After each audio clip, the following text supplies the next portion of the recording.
Observez l'univers, observez autour de vous. Il y a l'eau, il y a l'air, il y a le feu, il y a la terre. L'on parle des 4 éléments. Le sujet est au cœur de ce numéro de votre émission, En dehors de moi, qui suis-je?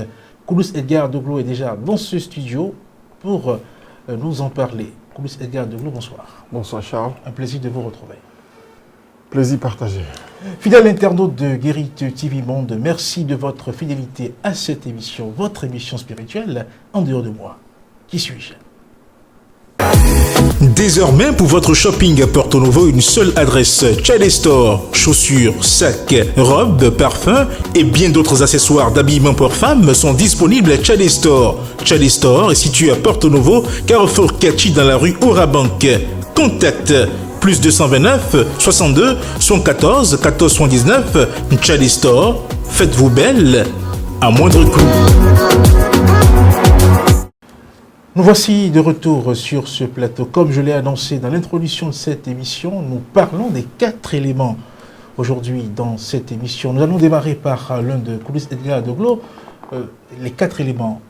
J'ai dit tout à l'heure qu'en observant autour de nous, on peut remarquer qu'il y a la terre, il y a l'eau, il y a le feu et puis il y a l'air. De ces éléments, nous allons en parler. La terre, pour commencer. L'élément que constitue la terre. Merci. Et quand on parle de l'élémentaire, c'est l'un des 4 éléments. Et cet élémentaire-là fait référence à tout ce qui est dur. Quand je prends autour de nous, tout ce qui constitue la masse, c'est-à-dire la masse solide, c'est l'énergie de l'élémentaire. Et quand nous rentrons dans l'anatomie occulte du corps, tout ce qui est dur à l'intérieur de nous, d'accord? Quand je prends l'os, c'est l'élémentaire. Quand je prends par exemple la chair, c'est l'élémentaire. En fait, tout ce qui constitue la masse représente l'élémentaire. Vous voyez un peu. Donc, il y a la terre physique, l'élémentaire physique, il y a l'élémentaire spirituel. Vous voyez un peu. L'élémentaire physique, je n'ai rien à... En fait, l'élémentaire physique, c'est l'élémentaire physique. Ce qu'on touche, c'est ce qu'on voit. Que tout le monde voit, que tout le monde touche. D'accord? Tout ce qui est solide, tout ce qui est dur. D'accord? Tout ce qui est dense. Maintenant, l'élément spirituel, c'est l'énergie. C'est-à-dire cette énergie-là qui sous-tend la partie physique. Et c'est au niveau de cette énergie-là, d'abord, c'est des éléments, en fait, c'est les éléments de la nature, de la vie, de l'univers. Donc, et ces éléments-là, quand on parle d'éléments, on fait référence au royaume, c'est-à-dire à un peuple bien spécifique lié, une population bien spécifique liée à cet élément-là.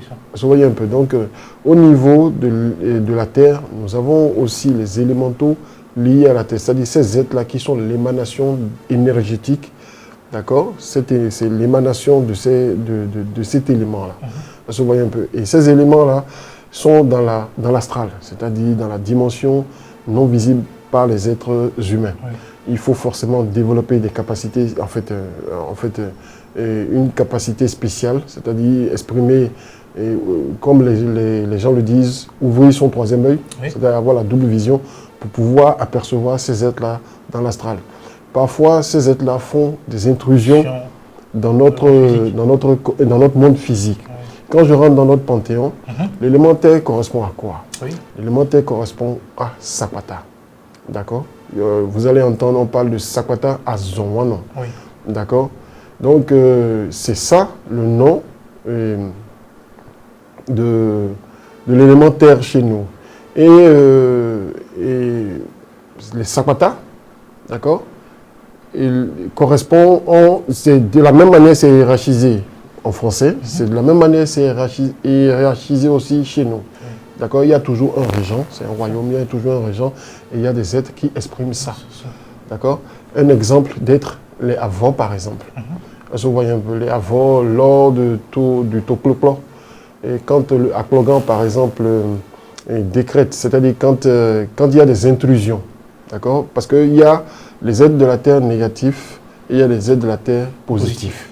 Quand le négatif, par exemple, fait une intrusion, d'accord? Quand le yom négatif fait une intrusion dans le monde physique, dans notre monde, il crée des chaos. Il crée un chaos. Ça peut être un tchankpanan, par exemple. D'accord? Quand c'est un tchankpanan, c'est un yom malin. D'accord? Un yom malin et dont la spécialité, c'est de créer les maladies. Okay. D'accord? C'est de créer les maladies et le chaos. Donc lui, dès qu'il est, on l'introduit, quand il s'introduit plutôt dans le monde physique, dans notre monde là, il faut forcément le retourner ou soit le capturer et le retourner dans son élément là-bas pour qu'on ait la paix ici. Donc d'où le rôle du Akplogan. Vous voyez un peu, le Akplogan, quand vous regardez l'étymologie du mot Akplogan, il y a le Akplo qui permet de ploto, c'est-à-dire d'assainir, de nettoyer, de purifier la région où ça se trouve. D'accord? Et ça consiste à faire quoi? Ça consiste à capturer ces êtres-là qui se sont introduits frauduleusement dans notre monde physique pour rétablir l'équilibre. Vous voyez un peu ce que c'est en train de dire. Nous remarquons aussi cette technique-là au niveau d'autres divinités. Par exemple, il y a le Oro, par exemple. Le Oro, c'est quand on va rentrer dans l'élément air, on va parler du Oro, par exemple. Et nous remarquons aussi, cette technique-là se trouve aussi au niveau des revenants, c'est-à-dire les Kouvitons, les Egougou, d'accord, où on parle du Hagan. Ça aussi, quand on sera au niveau de l'élément feu, on va en parler. Okay. Vous voyez un peu ce que c'est en train de dire. Donc, ainsi de suite, ainsi de suite. Voilà. Justement, si, comme dans notre panthéon, l'élément terre est directement associé, comment dirais-je, à la divinité Sapata, est-ce à dire que cette divinité-là est le régent de ce royaume? L'énergie la plus... Voilà, non, en fait, le Sapata, c'est la terre. C'est le nom mystique de la terre dans notre panthéon. Okay. Ça a des noms. D'accord? Ça a des noms. Et dans le Yoruba, par exemple, on parle de Ilé. Il y a des noms mystiques liés à ça. Parce que, vous voyez, il y a le nom physique, il y a le nom spirituel, le nom secret. Vous voyez un peu. Et le nom secret, c'est réservé aux initiés pour pouvoir faire vibrer l'énergie, l'élément en question. C'est-à-dire, faire vibrer l'élément en question. Il faut pouvoir appeler, il faut pouvoir, dans les incantations, pouvoir magnifier, c'est-à-dire, qu'on peut sublimer cette énergie-là à travers le pouvoir du verbe. Vous voyez un peu ce que c'est en train de dire. Donc, il y a un régent au niveau de la population. C'est-à-dire, il y a des êtres. Quand je parle des élémentaux, il y a un régent.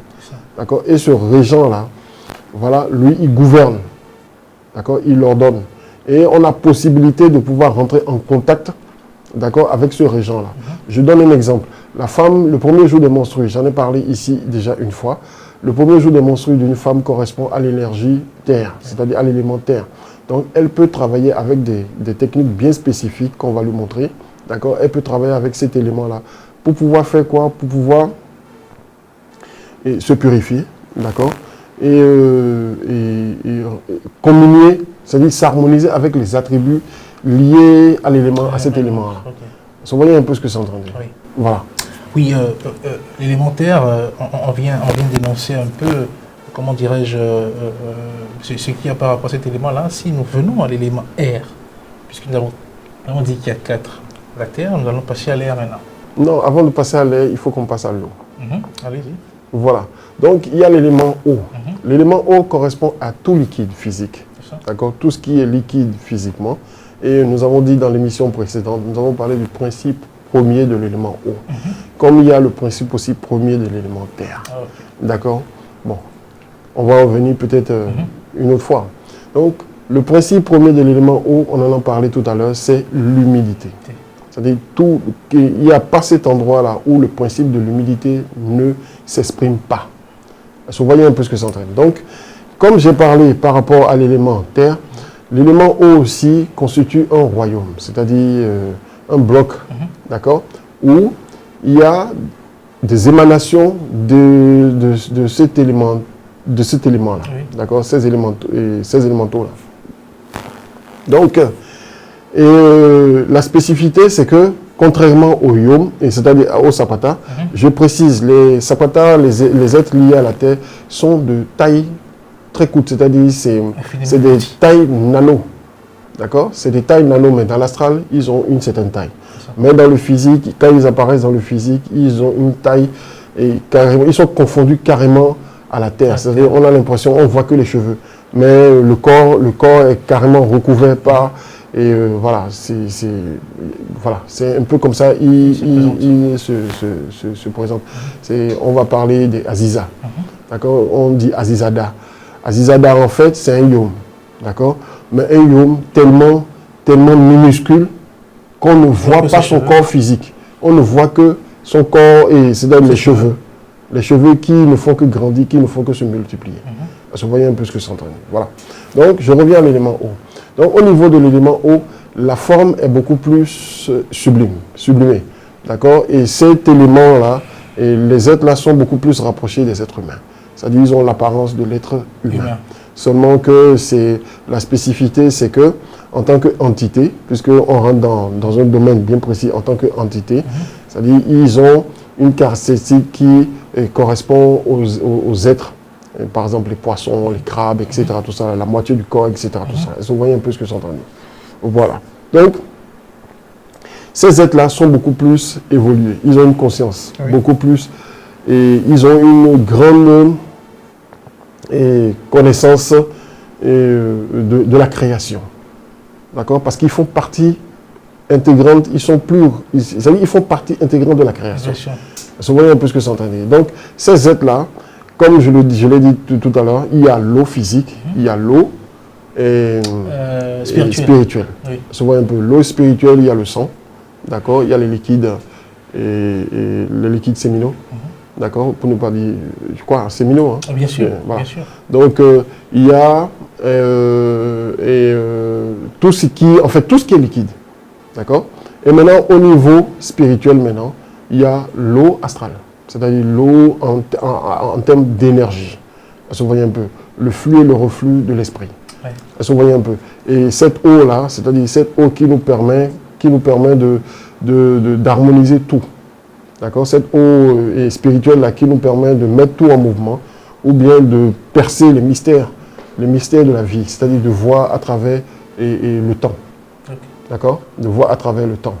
D'accord? Donc, dans notre panthéon,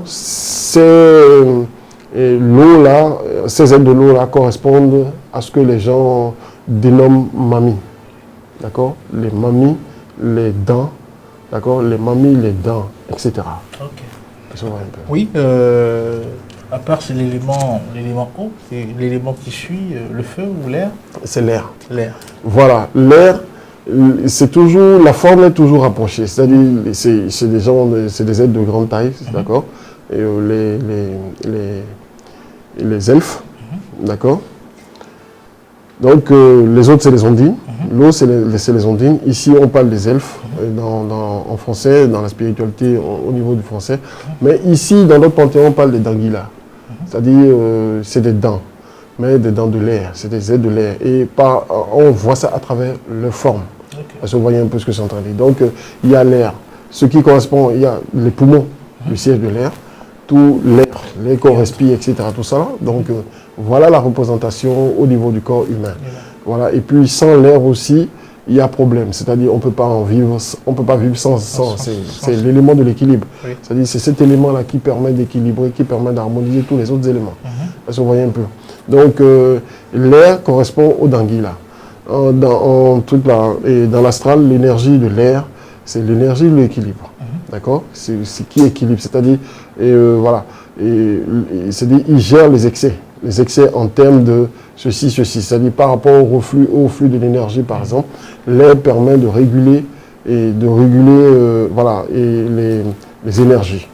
Vous voyez un peu ce que c'est en train de dire. Voilà. Donc, dans notre panthéon, l'air correspond aux entités qu'on appelle les danguila. Les danguila, voilà, les danguila, etc. Tout ça. Voilà. Le dernier élément, le feu. Le feu. Le feu, c'est la pulsion. D'accord? Nous avons l'énergie feu qui est sous plusieurs formes. Dans le monde physique, nous avons l'énergie feu en tant qu'électricité, en tant que le feu lui-même, c'est-à-dire le feu qui brûle. Nous avons et la deuxième variante, plus subtile, qui est l'électricité. Et plus subtile encore, les éclairs, les flux électriques qui se produisent dans l'univers. D'accord. Et sa forme la plus densifiée, c'est le fer, les métaux. D'accord. C'est les métaux. Sa forme la plus densifiée, c'est le métaux. Voilà. Donc, et l'élément feu, dans notre panthéon, correspond pratiquement à 2 divinités. D'accord. Nous avons Ogu et nous avons Reviso. D'accord. Et Oya. D'accord. Nous avons Oya, Ogu et Reviso. Qui sont l'expression de l'élément feu en termes de divinité dans notre panthéon. Et c'est les sylphes. Et ils sont beaucoup plus effilés. D'accord. Très très effilés. Et de grande taille aussi. D'accord. Mais c'est des êtres assez vifs. Tu vois, réactifs. Tu vois un peu. Donc, au niveau du corps physique, l'élément feu, c'est le fer. Le fer, c'est-à-dire le fer dans le sang, au niveau du sang. D'accord. Le fer au niveau du sang, la vie. Voilà. Quand on prend un être humain, tous ces éléments-là que vous venez de citer, la terre, l'eau, le feu, l'air, parce que quand on se réfère à la Genèse, on dit Dieu prit de la terre, qu'il forma l'être humain, et lui insuffla son souffle dans les narines, et puis il prit vie. Et dans les Écritures, il est écrit vous êtes terre, vous êtes poussière, vous retournerez poussière. Est-ce que ces 4 éléments-là se retrouvent dans la conception humaine? Parce que quand on prend l'être au niveau même de la fécondation, est-ce qu'on retrouve ces éléments-là? Si, on retrouve tous ces éléments-là. On retrouve tous ces éléments, et puis on vient d'en parler. Le corps physique, c'est le corps, tout ce qui est, c'est-à-dire la matière. La matière représente l'élémentaire. Nous avons l'élément eau, tous les liquides. D'accord. Nous avons l'élément fer, l'élément air plutôt. Et l'air, la respiration au niveau des poumons, etc. Tout ça là. Et nous avons l'élément feu, et qui se retrouve au niveau du sang. D'accord. Qui se retrouve au niveau du sang et qui est sublimé au niveau de liquide séminaux. Tu vois un peu ce que c'est en train. Donc voilà à peu près. Donc nous sommes la combinaison de ces 4 éléments-là, plus le souffle de vie qui est l'énergie divine. D'accord. Qui est l'éther dont on parle. D'accord.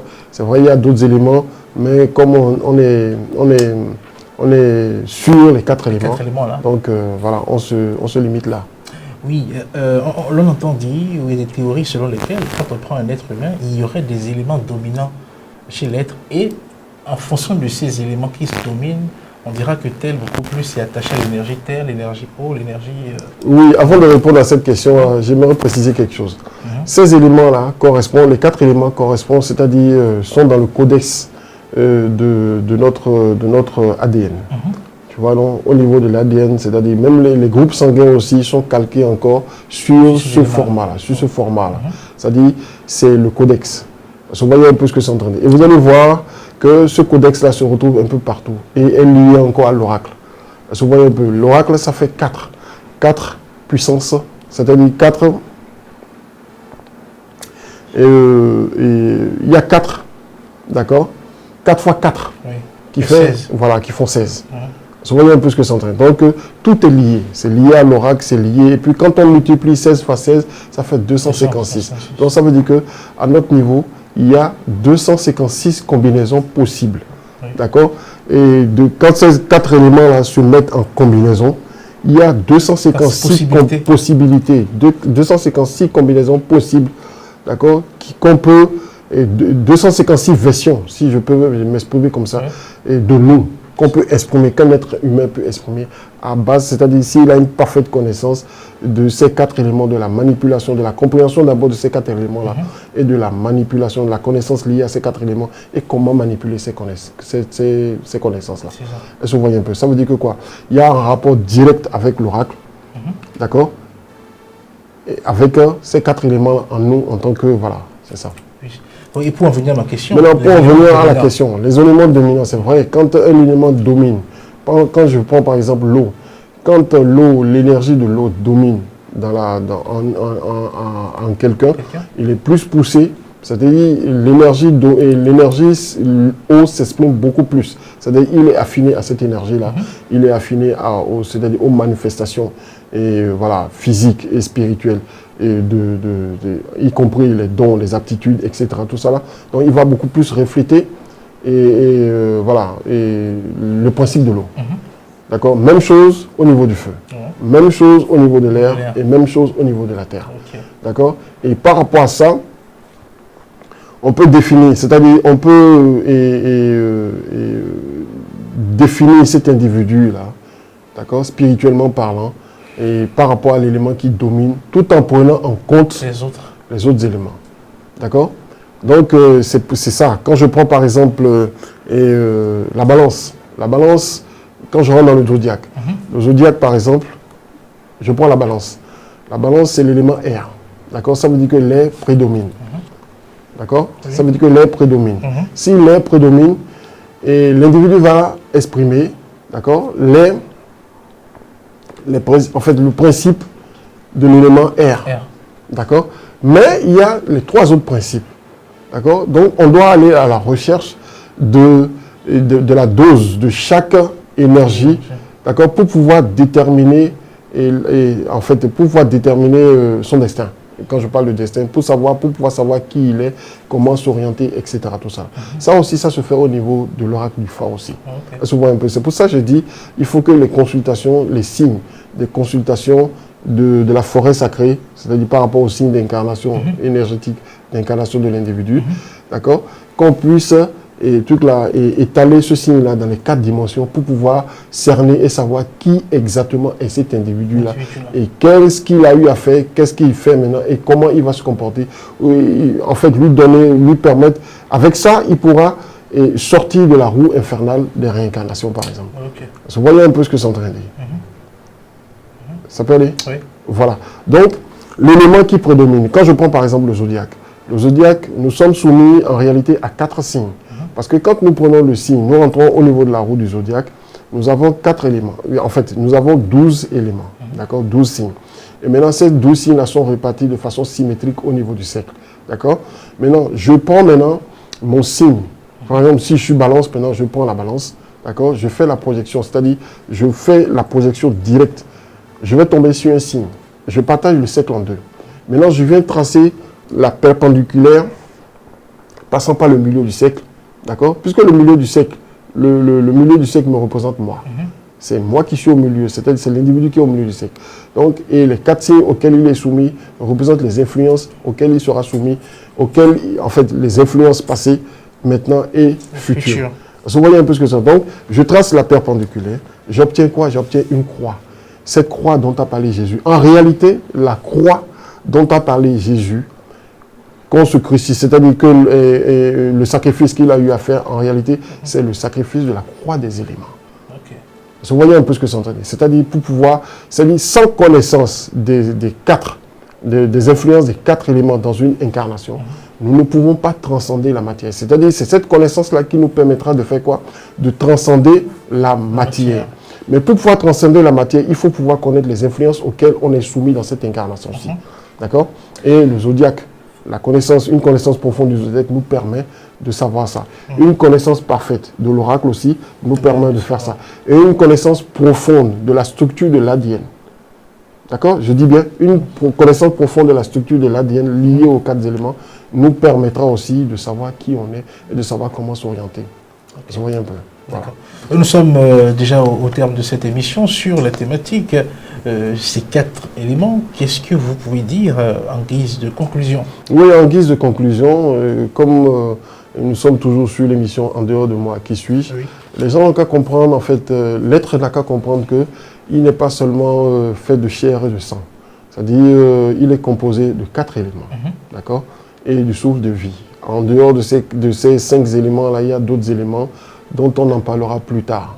Vous voyez un peu, mais il faut que, pour pouvoir comprendre la structure, l'être, qui il est réellement, et savoir à quoi il est soumis, quelles sont les influences sur son existence, en vue d'une maîtrise parfaite de son être, il doit pouvoir aller à la quête de ces éléments-là. Savoir d'abord quel est l'élément qui prédomine en lui, d'accord, et savoir la dose énergétique et à laquelle il est soumis par rapport aux autres éléments, pouvoir connaître sa croix, comme l'a dit Jésus, et dans ce sillage-là, il pourra aller à une quête vraiment profonde de lui-même et avoir une maîtrise de son existence. Koulous Edgar Deglo, merci. Merci. Fidèle internaute de Guéry de TV Monde, vous avez compris, les 4 éléments étaient donc au cœur de l'entretien de ce jour, au cœur de votre émission spirituelle En dehors de moi, qui suis-je? Nous n'avons pas la prétention d'avoir abordé tous les paramètres liés à ces 4 éléments, mais pour le temps qui nous a été donné, l'essentiel vous a été dit. Merci d'avoir été de notre, merci de votre fidélité, et on se retrouve pour un autre numéro. À jeudi prochain.